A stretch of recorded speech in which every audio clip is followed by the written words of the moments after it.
आज हम लोग ये जानेंगे कि जोहान लीबर्ट और कियोटाका आयानोकोजी की साइकोलॉजी क्या है। आज हम समझने वाले हैं कौन ज्यादा खतरनाक है, जोहान या आयानोकोजी। सबसे ज्यादा खतरनाक लोग वो नहीं होते जो चिल्लाते हैं, सबसे ज्यादा खतरनाक वो होते हैं जो चुप रहते हैं और दुनिया को खुद गिरने देते हैं। एनिमे में इंटेलिजेंस को अक्सर दिखाया जाता है फास्ट थिंकिंग, स्मार्ट ट्रिक्स या जीनियस प्लान्स के फॉर्म में, लेकिन रियल साइकोलॉजिकल डोमिनेंस कुछ और होता है। वो होता है साइलेंस, वो होता है पेशेंस और सबसे ज्यादा इंसान की कमजोरी को इंसान से ज्यादा समझना। इस कॉन्सेप्ट को परफेक्ट तरह से रिप्रेजेंट करते हैं दो कैरेक्टर्स, एक जोहान लीबर्ट फ्रॉम मॉन्स्टर और दूसरा Kiyotaka Ayanokoji from classroom of the elite. दोनों क्वाइट है, दोनों टेरिफाइंग है, दोनों बिना हाथ उठाए जिंदगी बर्बाद कर सकते हैं। पर एक बड़ी गलती जो लोग करते हैं वो ये है कि दोनों को सेम समझ लेते हैं। सच ये है कि जोहान और आयानोकोजी बिल्कुल अलग टाइप के मॉन्स्टर्स हैं। एक है फिलोसॉफिकल अबिस और दूसरा एक परफेक्टली शार्पन्ड वेपन। आज के वीडियो में हम डीपली एनालाइज करेंगे इनका बचपन और कंडीशनिंग, इनका व्यू ऑन ह्यूमैनिटी, इनकी मैनिपुलेशन स्टाइल, इनका रिलेशनशिप विद इमोशंस और इनका फाइनल गोल। ये वीडियो पावर स्केलिंग के बारे में नहीं है, ये वीडियो है कौन इंसानियत के लिए ज्यादा खतरनाक है और क्यों। Childhood and conditioning. जोहान लीबर्ट का बचपन सिर्फ ट्रॉमेटिक नहीं था, वो एग्जिस्टेंशियली डिस्ट्रक्टिव था। 511 किंडरहाइम एक ऐसी जगह थी जहां बच्चों को यह सिखाया गया, नाम का कोई मतलब नहीं, आइडेंटिटी एक इल्यूजन है, इमोशंस कमजोरी है। वहां बच्चे इंसान नहीं, एक्सपेरिमेंट्स थे। जोहान ने लाइफ को समझने से पहले डेथ देख ली। उसने देखा कैसे लोग टूटते हैं, उसने देखा कैसे अडल्ट्स फेल होते हैं, और वहीं उसने एक सच सीखा, अगर तुम किसी इंसान के बिलीफ्स को तोड़ दो तो वो खुद ही खुद को बर्बाद कर लेता है। जोहान ने मैनिपुलेशन सीखी नहीं, वो मैनिपुलेशन को समझ गया। उसके लिए पेन कुछ गलत नहीं था, पेन प्रूफ था कि कुछ भी मैटर नहीं करता। कियोटाका आयानोकोजी एक इंसान जो डिजाइन किया गया। आयानोकोजी का बचपन केओटिक नहीं था, वो कंट्रोल्ड था। व्हाइट रूम का पर्पस इमोशंस तोड़ना नहीं था, व्हाइट रूम का पर्पस था इमोशंस को एग्जिस्ट ही ना करने देना। No love, no warmth, no freedom, सिर्फ रिजल्ट्स। यहां फेलियर का मतलब एलिमिनेशन था, सक्सेस का मतलब सर्वाइवल। आयानोकोजी को कभी यह नहीं सिखाया गया कि चीजें क्यों इंपॉर्टेंट है, उसे सिर्फ यह सिखाया गया क्या काम करता है। जहां जोहान ने डिस्पेयर सीखा, वहां आयानोकोजी ने एफिशिएंसी सीखी। एक ने ह्यूमैनिटी से नफरत सीखी, दूसरे ने ह्यूमैनिटी को कभी डेवलप ही नहीं किया। View of humanity.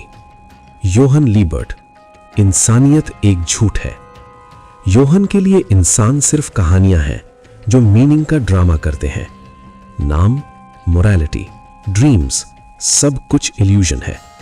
जोहान मानता है कि जब तुम इंसान से उसका मास्क हटा दो तो सब सेम निकलते हैं, डरे हुए, सेल्फिश, अंदर से खाली।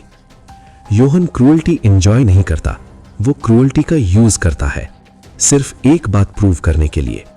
इंसान को बुरा बनाने के लिए मॉन्स्टर की जरूरत नहीं होती, सिर्फ एक परमिशन चाहिए होती है। आयानोकोजी, इंसानियत एक सिस्टम है। आयानोकोजी ये नहीं मानता कि इंसान मीनिंगलेस है, वो मानता है कि इंसान प्रेडिक्टेबल है। हर एक्शन के पीछे होता है desire, fear, pressure, incentive. Emotion हटा दो और बिहेवियर डेटा बन जाता है। आयानोकोजी ये नहीं पूछता कि इंसान कौन है, वो पूछता है कैसे काम करता है। उसके लिए लोग अच्छे या बुरे नहीं होते, लोग सिर्फ वेरिएबल्स होते हैं। Intelligence type. जोहान, साइकोलॉजिकल और फिलोसॉफिकल इंटेलिजेंस। जोहान की इंटेलिजेंस बुक से नहीं आई, वो लाइफ से आई। उसे गिल्ट समझ आता है, रिग्रेट समझ आता है, आइडेंटिटी क्राइसिस समझ आता है, वो लोगों को आउटस्मार्ट नहीं करता, वो लोगों को आउट अंडरस्टैंड करता है। कभी कभी योहन के सिर्फ 2 सेंटेंस सालों के बिलीफ्स तोड़ देते हैं। आयानो कोजी, स्ट्रेटेजिक और अडेप्टिव इंटेलिजेंस। आयानो कोजी की इंटेलिजेंस स्ट्रक्चर्ड है, long term planning, risk calculation, information control, multiple backups. उसका हर प्लान फेल हो सकता है, इसीलिए उसके पास ऑलरेडी प्लान बी होता है, और अगर प्लान बी फेल हो जाए तो वो पहले से प्रेडिक्ट किया होता है। Manipulation style. योहन, लोग खुद गिरते हैं। योहन कभी ऑर्डर नहीं देता, वो रियलाइजेशन देता है। और जब एक इंसान अपने बारे में कोई भयानक सच समझ लेता है तो उसे पुश की जरूरत नहीं होती। योहन ट्रॉमा यूज करता है, फियर यूज करता है, मॉरल डाउट यूज करता है। वो लोगों को कंट्रोल नहीं करता, वो उन्हें रिस्ट्रेंट से फ्री कर देता है।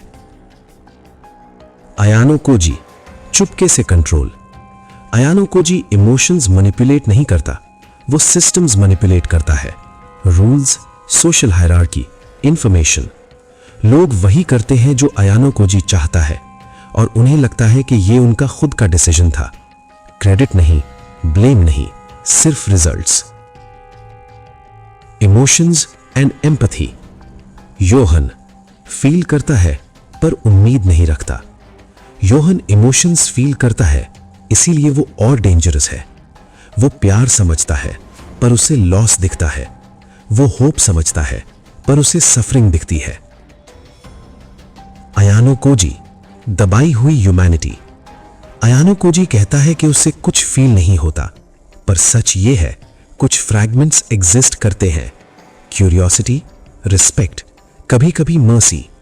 पर वो सबको लॉक कर देता है क्योंकि इमोशन एफिशिएंसी को तोड़ देता है।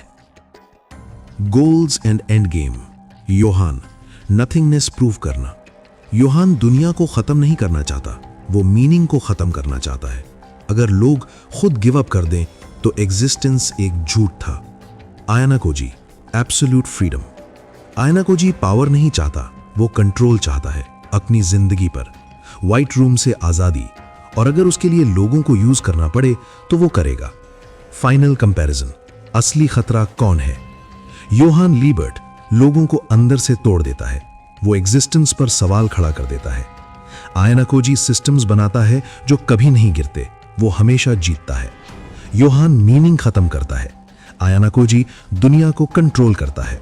Conclusion, 2 monsters, 2 future.